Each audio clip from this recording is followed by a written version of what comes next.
तंदूर कांड। एक क्रिमिनल के दिमाग की लिमिट्स कोई नहीं जानता।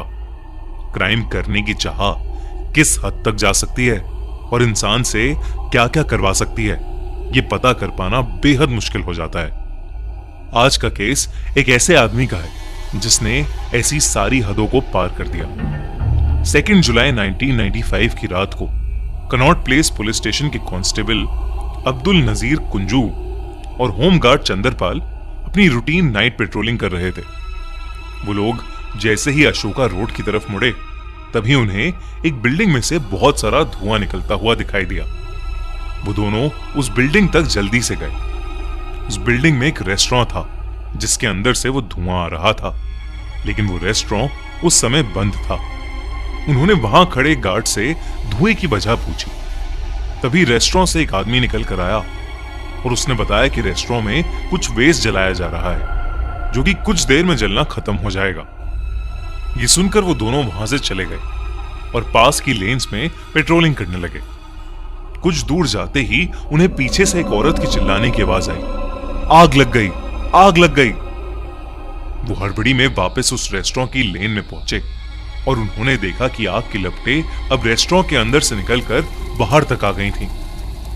उन्होंने तुरंत बैकअप बुलाया और फायर डिपार्टमेंट को भी इन्फॉर्म किया। उन्होंने अंदर घुसने की कोशिश की ताकि वो उस आग को बुझा सके, पर उस रेस्टोरेंट का दरवाजा अंदर से बंद था। कुंजू और चंदर देरी न करते हुए उस गार्ड की मदद से दीवार के ऊपर चढ़कर दूसरी तरफ चले गए, जहां उन्होंने देखा कि 2 आदमी एक तंदूर को हवा देते हुए उसमें पेपर और लकड़ी के पीसेस डाल रहे थे। उनमें से एक वहां का मैनेजर केशव था और दूसरा आदमी वही था जो उन्हें थोड़ी देर पहले बाहर मिला था, जिसका नाम था सुशील शर्मा। चंद्रपाल ने वहीं से आवाज लगाकर उन्हें उस आग के बारे में चेतावनी दी, पर सुशील शर्मा ने कहा कि वो एक पॉलिटिकल पार्टी का वर्कर है और उन दोनों पुलिस वालों के लिए इस वक्त वहां से चले जाना ही बेहतर होगा, क्योंकि वो कुछ पुराने पार्टी के डॉक्यूमेंट जला रहे हैं। पर कांस्टेबल कुंजू को उस तंदूर से मांस की जलने की बू आ रही थी। उसका शक बहुत ज्यादा बढ़ गया, तो वो दोनों रेस्टोरेंट के अंदर गए और सबसे पहले जाकर उन्होंने तंदूर की आग बुझाई।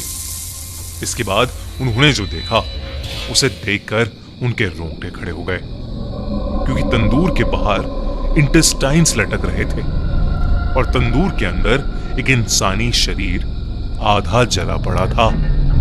पानी डालने से उस शरीर की स्किन हड्डियों से अलग हो गई थी, जिसकी वजह से एक बहुत बुरी स्मेल चारों तरफ फैलने लगी थी। इतनी देर में पुलिस की बैकअप टीम भी वहां आ गई। सुशील तब तक वहां से गायब हो चुका था, लेकिन केशव वहीं पर खड़ा था। केशव को इमीडिएटली अरेस्ट कर लिया गया। अगली सुबह उस इंसानी लाश की बगिया बारबेक्यू रेस्टोरेंट में मिलने की खबर हर न्यूज़पेपर की हेडलाइन बन गई। सुशील फरार हो चुका था। पुलिस केशव को इन्वेस्टिगेट कर रही थी, लेकिन वो किसी भी सवाल का जवाब नहीं दे रहा था। पर जब पुलिस ने उससे पूछा कि उसका सुशील के साथ क्या रिश्ता है, तो उसने बताया कि वो रेस्टोरेंट सुशील शर्मा का ही है और उसके केशव पर बहुत एहसान है, इसलिए उसके कहने पर केशव ने यह सब किया था।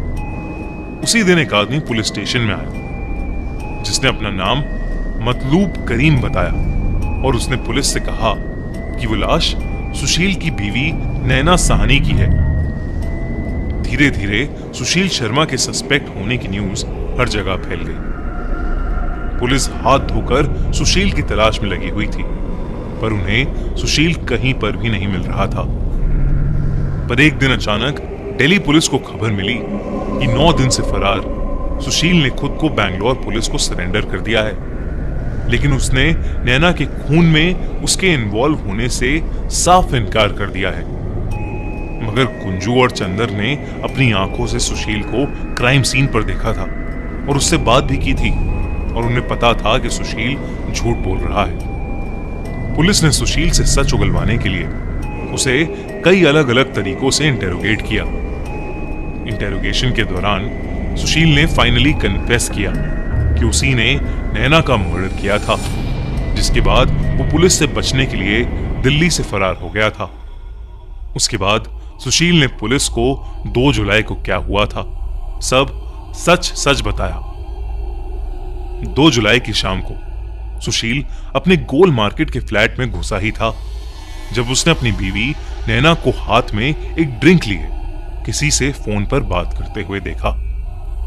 नैना ने उसके अंदर आते ही फोन काट दिया और सुशील के लिए भी एक ड्रिंक बनाकर बेडरूम में चली गई। सुशील ने ड्रिंक पीना शुरू किया, पर जैसे जैसे वो ड्रिंक उस पर अपना असर कर रही थी वैसे वैसे उसका नैना के ऊपर शक बढ़ रहा था, जिसकी वजह से उसने टेलीफोन पर लास्ट डायल नंबर पर कॉल किया। उस कॉल को मतलूब करीम ने उठाया, जो नैना का एक्स बॉयफ्रेंड था और जिसके साथ नैना के अफेयर होने पर सुशील को पहले से ही शक था। सुशील गुस्से से तिलमिलाता हुआ बेडरूम में घुसकर नैना पर जोर जोर से चिल्लाने लगा। उनकी लड़ाई बहुत ज्यादा बढ़ने लगी और सुशील ने एकदम से अपनी ड्रॉर से एक बंदूक निकाली और नैना को गोली मारकर उसकी हत्या कर दी। उसे उस वक्त कुछ समझ नहीं आ रहा था कि वो क्या करे। उसने हड़बड़ी में अपने घर से खून साफ किया और डिसाइड किया कि मर्डर के सबूत को मिटाने के लिए वो नैना की लाश को अपने ही रेस्टोरेंट के तंदूर में जला देगा। पर यह केस सिर्फ एक अफेयर के शक की वजह से हुए मर्डर का नहीं था। दरअसल इसकी वजह थी सुशील का डोमिनेटिंग, इनसिक्योर और अब्यूसिव नेचर। नैना और सुशील की शादी को 2 साल हो गए थे, पर फिर भी सुशील उनकी शादी को ऑफिशियल नहीं करना चाहता था। सुशील के इस डिसीजन से नैना बहुत ज्यादा हर्ट थी। सुशील दुनिया के लिए तो एक शरीफ, सोबर पॉलिटिशियन था जो हर हफ्ते छतरपुर मंदिर जाता था, पर वही सुशील हर रात शराब पीकर नैना को मारता था और उसे अपने गोल मार्केट वाले फ्लैट में लॉक करके रखता था। एक रात जब नैना ने सुशील से उसके अब्यूसिव नेचर की वजह से उसको छोड़ने की बात की तो उसने नैना पर अपनी गन चला दी। उसने जानबूझकर मिस फायर करके नैना को डराने की कोशिश की थी। फिर एक दिन नैना को पता चला कि सुशील का अफेयर भी चल रहा था, जिसके बाद वो खुद को संभाल नहीं पाई। वो और भी ज्यादा अकेली और बेबस महसूस करने लगी थी। वो इस रिश्ते से छुटकारा चाहती थी, जिसके लिए उसने मतलूब की हेल्प लेने का डिसाइड किया। मतलूब नैना और सुशील एक दूसरे को कॉलेज टाइम से जानते थे। वो तीनों पॉलिटिकल पार्टी के यूथ विंग में काम करते थे। कॉलेज डेज में नैना और मतलूब एक दूसरे से बहुत ज्यादा प्यार करते थे। वहीं नैना और सुशील बस अच्छे दोस्त थे। नैना और मतलूब एक दूसरे से शादी करना चाहते थे, पर क्योंकि नैना एक सिख थी और मतलूब एक मुस्लिम, तो नैना की फैमिली ने उनकी शादी से इनकार कर दिया। फैमिली के प्रेशर में मतलूब ने अपनी ही धन की एक लड़की से शादी कर ली, पर नैना और मतलूब ने डिसाइड किया कि वो हमेशा अच्छे दोस्त बनकर रहेंगे। लेकिन नैना मतलूब की शादी के बाद धीरे धीरे बहुत ज्यादा डिप्रेस होती चली गई। सुशील ने ऐसे डिफिकल्ट समय में नैना का साथ नहीं छोड़ा और वो और नैना एक दूसरे से काफी क्लोज आ गए, जिसके बाद उन दोनों ने शादी कर ली। पर उनकी शादी कुछ हफ्तों तक ही अच्छी रही, जिसके बाद सुशील की सारी सच्चाई नैना के सामने आने लगी।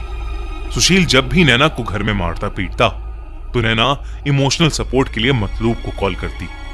इसी अब्यूसिव शादी से निकलकर जब उसने अकेले ऑस्ट्रेलिया जाकर एक नई जिंदगी स्टार्ट करने का डिसीजन लिया तो मतलूब भी उसकी हेल्प करने के लिए राजी हो गया।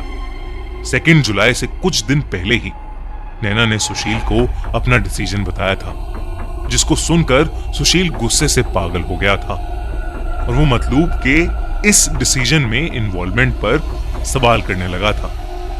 फिर 2 जुलाई को जब नैना ने उसके अंदर आते ही एकदम से फोन काट दिया और फोन रिडायल करने पर मतलूब ने जवाब दिया तो सुशील अपना होश खो बैठा और उसने नैना की जान ले ली।